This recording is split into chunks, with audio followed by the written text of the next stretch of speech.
Welcome back to my सिलाई centre and my channel sharp सिलाई centre. कैसे हैं आप सब? उम्मीद करती हूँ आप सब बिल्कुल खैरियत से होंगे।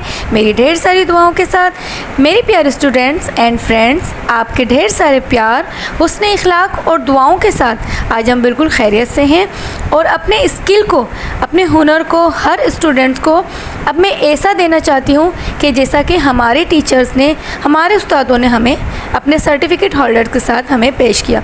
हमारे अंदर इतनी हौसला अफजाई हुई है कि हमारे अंदर इतनी ज़्यादा हौसला अफजाई की है हमारे टीचर्स ने कि हम हर उन बच्चियों को, बहनों को, दोस्तों को अपना हुनर सिखाकर और उन्हें जो है किसी ना किसी काबिल घर बैठे बनाना चाहते हैं। और अल्हम्दुलिल्लाह अल्लाह पाक ने ये नई ख्वाहिश ज़रूर पूरी की है हमारी और इंशाल्लाह आगे भी पूरी होगी। अच्छा, जो हम तक पहुंच चुकी हैं स्टूडेंट्स, उनको हम अपने बेसिक तरीके से, और जो ख़वातीन घर में बैठी हैं और बहुत ख्वाहिशमंद हैं कि मुझे भी सिलाई आनी चाहिए, इतनी कि कम अज़ कम हर कोई अपना सूट ख़ुद अपनी मर्ज़ी से डिज़ाइन कर सके और अब जैसा वो चाहता है बनाना वैसा वो सी सके। तो आप सबको बार बार सेंटर दिखाने का मकसद हमारा यही है कि हमारा जो सिखाने का अंदाज़ है, तरीक़ाकार है, वो बहुत आसान है, बहुत इजी है। तो प्लीज़ आप हमसे कोई भी सिलाई के मुतल्लिक़ इन्फॉर्मेशन लेना चाहते हैं तो वो ले सकते हैं। हम हाज़िर हैं और हर साल तकरीबन कोई अंदाज़ा नहीं है, बहुत सारी लेडीज़ को मुकम्मल तरीके से बमा ग्राफ, बमा रजिस्टर्स, बमा लेक्चर और बहुत सारे अच्छे डिज़ाइनिंग के साथ हम जो है सिलाई सिखाकर प्यार मोहब्बत के साथ रुखसत और ढेर सारी दुआओं के साथ हम रुखसत करते हैं।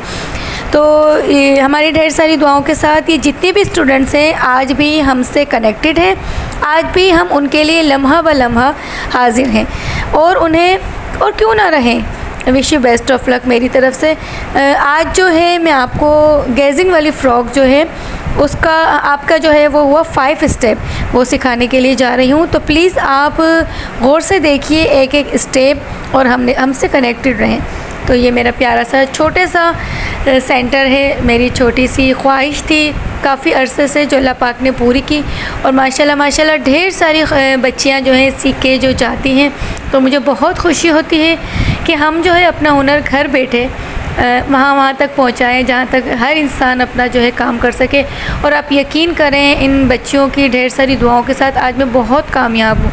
मुझे बहुत खुशी है कि मेरे पास ऐसा हुनर है जो मैं दे सकती हूँ। तो जो है वो आपको गेजिंग वाली फ़्रॉक, चुन्नट वाली फ़्रॉक भी बोलते हैं, आप गेजिंग भी बोल सकते हैं, वो फ़्रॉक सिखाने जा रही हूँ। तो सिखाने का अंदाज़ यही है कि पहले जो है मैं जैसे आपको वाइट बोर्ड पर पिक बना के दिखा रही हूँ, इसी तरह मैं जो है बेसिक बच्चियों को रजिस्टर पर पिक बनाकर, पहले पिक्स बनाकर हम समझा देते हैं। पहले एक चीज़ हमें समझाना लाजमी फ़र्ज़ बनता है। जो एक बंदा नई चीज़ सी रहा है, जो उसने कभी सी नहीं है, कभी उसने वो चीज़ कटिंग नहीं की, तो जाहिर सी बात है हर इंसान को मुश्किल लगती है। तो ये देखें, पिक्स बनाने का मकसद यही है कि आप समझें इस चीज़ को। ये मैंने बेबी फ़्रॉक की पिक्स बनाई है। ये मैंने पेटी की लंबाई जो है उस पर लाइन खींचकर आपको लिख के दिया है कि ये पेटी की लंबाई है। इस तरह पेटी से लेकर घेर तक की जो लंबाई हमने खींच के दी है उसको हम बोलते हैं घेर की लंबाई। इसी तरह शोल्डर हैं, बगल वगैरह, उसके बाद जो है उसके नीचे शोल्डर के बाद बगल है, बगल के नीचे चेस्ट है, चेस्ट के बाद कमर की लंबाई है, कमर की चौड़ाई, घेर की लंबाई, घेर की चौड़ाई। और ये जो नोट हमने लिखा है ये स्लीव्स का लिखा है। आस्तीन की जो चौड़ाई होती है वो बगल से 1.5 इंच ज़्यादा होती है। अच्छा, कटिंग किस तरह होगी वो भी मैं आपको वाइट बोर्ड पर समझाऊँगी और बहुत आसान तरीके से समझाऊँगी। तो ये देखें, मैं ग्राफ बनाने के लिए पहले जो है उसका, आप जिसका भी सी रहे हैं उनका आप नाप लें। इस तरह आप 3 लाइनें खींचकर जो है लिखें, लंबाई लिखें, पेटी की लंबाई लिखें, पेटी की चौड़ाई लिखें, घेर की लंबाई, घेर की चौड़ाई, शोल्डर, बगल, हार्मोल। आप इजी वर्ड इस्तेमाल कर सकती हैं। बच्चियों को इतना इजी वर्ड बताती हूँ कि जो घर में बैठे ख़वातीन जो हैं उनको कुछ वर्ड नहीं आते, तो उनके लिए इजी वर्ड हमने जो है चुने हैं। तो शोल्डर के बाद बगल, बगल के नीचे से बिल्कुल चेस्ट स्टार्ट होते हैं, चेस्ट के नीचे से कमर की लंबाई, कमर की लंबाई जहाँ तक आती है रुकती है वहाँ से कमर की चौड़ाई। इसी तरह कंधा, घेर की लंबाई, घेर की चौड़ाई नापने के बाद आपको जो है आस्तीन की गले की लंबाई और आस्तीन की लंबाई और आस्तीन की चौड़ाई, ये चीज़ें आप लिख लेंगे उसके बाद जब आप जिसका भी सी रहे हैं, बच्ची का या बड़ों का, आप उनका नाप लेंगी। तो इसी तरह हर चीज़ में आपको हाफ़ इंच, किसी में 1 इंच, किसी में 2 इंच बढ़ाना है। जैसे मैंने आपको करीब से दिखाया, पेटी की लंबाई में आप जो है 1 इंच बढ़ाएंगी। इसी तरह मैं आपको पूरा कटिंग करके दिखाऊंगी।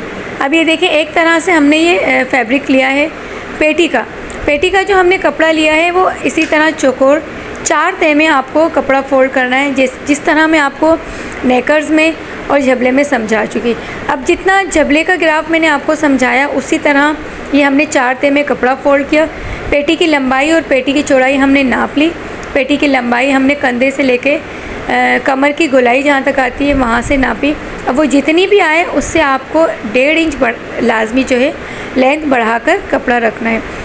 उसके बाद आपने शोल्डर नापने हैं। शोल्डर के जहाँ से रुका वहाँ से आपने बगल नापनी है। बगल के नीचे से ये मैंने चेस्ट की लाइन खींची है। चेस्ट के बाद कमर की लंबाई की सिलाई का निशान और ये कटिंग का निशान, 2 निशान आप लाजमी लगाएं ताकि आपको मालूम होना चाहिए कि सिलाई के निशान और कटिंग के निशान में कितना फ़र्क होता है।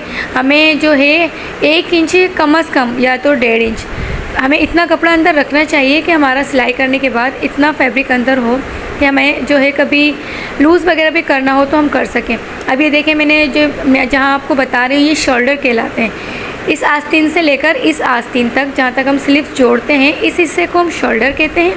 ये जो गोलाई की हुई है उसको हम आर्महोल बोलते हैं, बगल आप बोल सकते हैं। अच्छा, उसी के नीचे से मैंने चेस्ट की लाइन खींची है बगल के नीचे से। ये मैंने आपको कमर की लंबाई बताई। आप इस तरह 1 बाय 1 स्टेप करती हुई चली जाएंगी तो आपको आगे पता चलता जाएगा। अब कमर की लंबाई जहाँ रुकी है वहाँ आपने कमर की चौड़ाई नापनी है।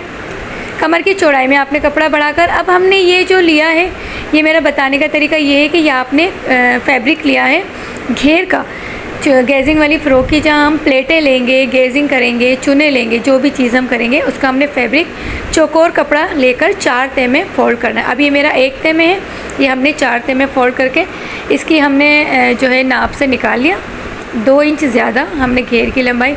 उसके बाद फैब्रिक निकालने के बाद ये जो मैंने आपको करके बताया ये चुने हैं, ये जो है आपको ये प्लेटें बनानी है।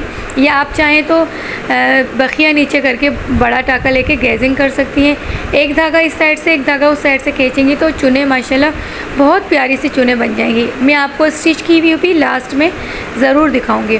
तो ये हमारी हो गई आस्तीन की लंबाई।